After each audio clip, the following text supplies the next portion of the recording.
আপনারা আমাকে আমারটা বলতে দিন। আমি অনেকক্ষণ ধরে অপেক্ষা করছি। আমি আমার সেফটি সিকিউরিটির বারণ থাকা সত্ত্বেও আমি নিজে আপনাদের এখানে ছুটে এসেছি। তার কারণ আমি আপনাদের আন্দোলনকে কুর্নিশ জানাই। আমি নিজে স্টুডেন্ট মুভমেন্ট থেকে উঠে আসা লোক।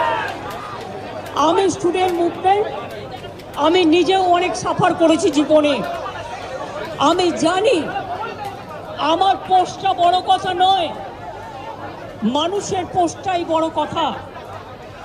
আমি আপনাদের কাছে বলতে এসেছি, কাল সারা রাত ঝড় জল হয়েছে। আপনারা যখন কষ্ট পেয়েছেন আমিও সারা রাত ঘুমোতে পারিনি। আমারও কষ্ট হয়েছে, আমারও কষ্ট হয়েছে। এই ঝড় জলের মধ্যে আপনারা যেভাবে বসে আছেন আমার মানসিকভাবে কষ্ট হচ্ছে। আপনারা আজকে 33 দিন 34 দিন, আমিও কিন্তু রাতের পর রাত ঘুমাইনি। কারণ আপনারা যখন রাস্তায় থাকেন আপনাদের জন্য আমাকেও কিন্তু পাহারাদার হিসেবে জেগে থাকতে হয়। আমি আপনাদের কাছে যেটা বলতে এসেছি, এত ঝড় বৃষ্টির মধ্যে, প্রাকৃতিক দুর্যোগের মধ্যে আপনারা অনেক কষ্ট পেয়েছেন। আর কষ্ট না করে যদি আপনারা কাজে ফিরতে চান, আমি আপনাদের প্রতিশ্রুতি দিচ্ছি, আপনাদের ডিমান্ডগুলো আমি কথা বলে সহানুভূতির সাথে আমি স্টাডি করব। আমি অফিসারদের সাথে কথা বলবো। আমি একা সরকার চালাই না, আমার সাথে একটা chief secretary, home secretary, DG police সবাই আছেন। আমি আপনাদের বলতে চাই, আপনাদের ডিমান্ডগুলো আমি ভাববো, আমি চিন্তা করব। যদি কেউ দোষী হয় তিনি নিশ্চয়ই শাস্তি পাবেন। এবং আমি চাই তিলোত্তমার বিচার হোক। আমি সিবিআইকে অনুরোধ করব যত তাড়াতাড়ি বিচার হোক, এমনকি 3 মাসের মধ্যে তারা যেন ফাঁসির অর্ডার দেয়। আমি এটা সিবিআইকে অনুরোধ করব আপনাদের প্ল্যাটফর্মে বসে। আর আপনাদের কাছে আবেদন জানাবো, আমাকে একটু সময় দিন। আমি ব্যাপারগুলো নিয়ে আমি চিন্তা ভাবনা করব।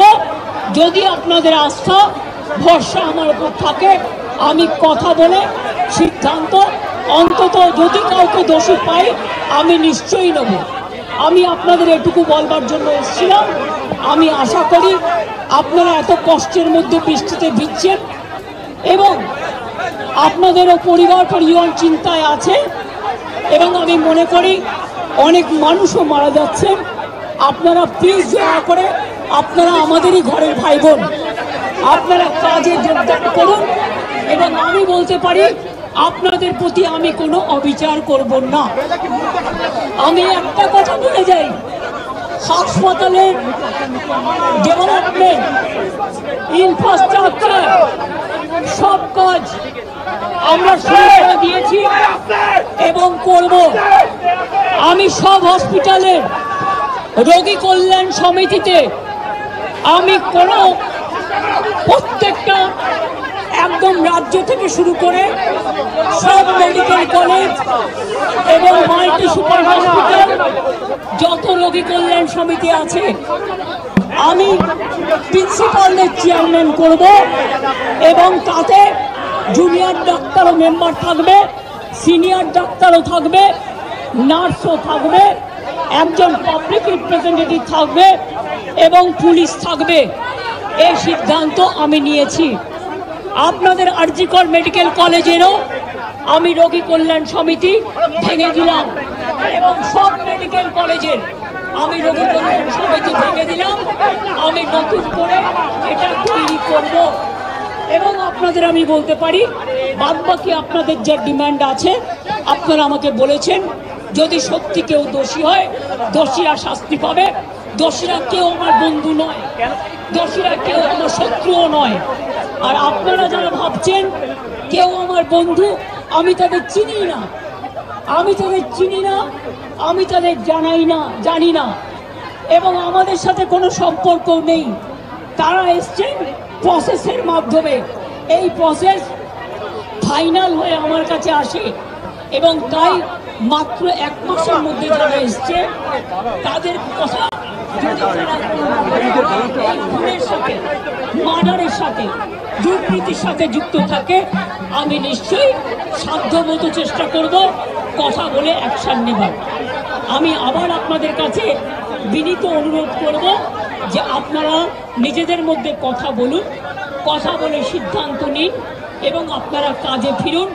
আপনারা আমার ভাই বোন, এটুকু জেনে রাখবেন, আপনাদের জন্য সিম্প্যাথি, আমি কোনো অ্যাকশন নেব না।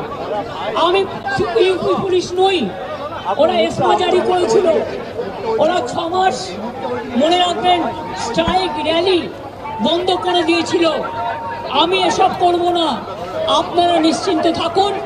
কোনো ডাক্তারের বিরুদ্ধে, কোনো কারো বিরুদ্ধে কোনো অ্যাকশন নেবার আমি বিরুদ্ধে। আমি জানি আপনারা অনেক কাজ করেন, মহৎ কাজ করেন। আপনাদের ছাড়া সিনিয়ররা, যেটা কিডনি ডিপার্টমেন্টে মারা গেছে, ক্যাথলেটও চেঞ্জ করতে পারে না, ক্যাথেটার চেঞ্জ করতে পারে না, সেই জন্য আপনাদের আমাদের প্রয়োজন। আমি আপনাদের বলবো, আপনারা ভেবে চিন্তে সিদ্ধান্ত নিন। আর যদি আপনারা আমাকে বিশ্বাস করেন, আমি যখন আপনাদের ধর্ণা মঞ্চে আসতে পেরেছি আপনাদের একজন সহযোদ্ধা হিসেবে, তখন মনে রাখবেন যে আমি আপনাদের, যদি আপনারা বিশ্বাস ভরসা রাখেন, বাদ বাকিটাও মনে রাখবেন। আমি আস্তে আস্তে করে, একদিনে তো সব হয় না, করতেও সময় লাগে, আমাকে একটু সময় দিন। আমি নিশ্চয়ই সাধ্যমতো চেষ্টা করব। আমি দুর্নীতির কোনো একটা টেন্ডার কেস আজ পর্যন্ত আমার কাছে আসেনি। কোন রোগী কল্যাণ সমিতি কি কাজ করে এটা আমি জানি না, এগুলো আমার আন্ডারে আসে না। তাও বলি, যদি আপনাদের কোনো কমপ্লেন থাকে, কমপ্লেনের ভিত্তিতে নিশ্চয়ই আমরা তদন্ত করব। এমনিতে বিনা কারণে কাউকে সাজা দেওয়া যায় না। তদন্তে যদি প্রমাণিত হয় আমি নিশ্চয়ই সাজা দেব। আর একটা কথা, সুপ্রিম কোর্টে কেস চলছে, মনে রাখবেন 17 তারিখেও ডেট আছে। আমি চাই না আপনাদের কোনো ক্ষতি হোক। আপনাদের দিদি হিসেবে আপনাদের কাছে আমি অনুরোধ করতে এসেছি। আমি মুখ্যমন্ত্রী নই, আমি মুখ্যমন্ত্রী হিসেবে বলতে আসিনি, আমি আপনাদের দিদি হিসেবে বলতে এসেছি, যাতে আপনারা না ভাবেন হ্যাঁ আমি চিফ মিনিস্টার আছি। আমি একটা পার্টিও বিলংস করি, কিন্তু আপনাদের কাছে এসেছি যদি বলেন as a chief minister, as a elder sister, এবং আপনাদের আন্দোলনের সমব্যথী এবং সমসাথী, তাহলে আপনাদের অনুরোধ করব আমার কথা শুনুন। আগেও আপনাদের সমস্যা আমি সমাধান করেছি এবং আবার আমি করবার চেষ্টা করব। আমাকে একটু সময় দিন। ভালো থাকুন, সুস্থ থাকুন। আর একটা কথা বলবো,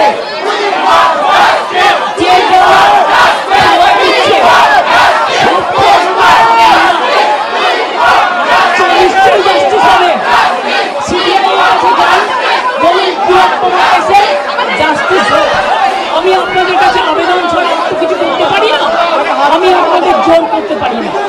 আমি আপনাদের কাছে আবেদন করে গেলাম, যদি আপনারা মনে করেন আপনাদের ধর্ণা মঞ্চে আসার ফলেও, আমি 26 দিন অনশন করেছিলাম, মনে রাখবেন সিপিএম গভর্নমেন্ট ছিল পাওয়ারে, একদিনের জন্য কেউ আমাকে কথা বলতে আসেননি, কিন্তু তা সত্ত্বেও আমি এসেছি। তার কারণ আমি মনে করি আপনাদের কাছে আসা মানে এটা নিজেকে ছোট করা নয়, এটা নিজেকে বড় করা।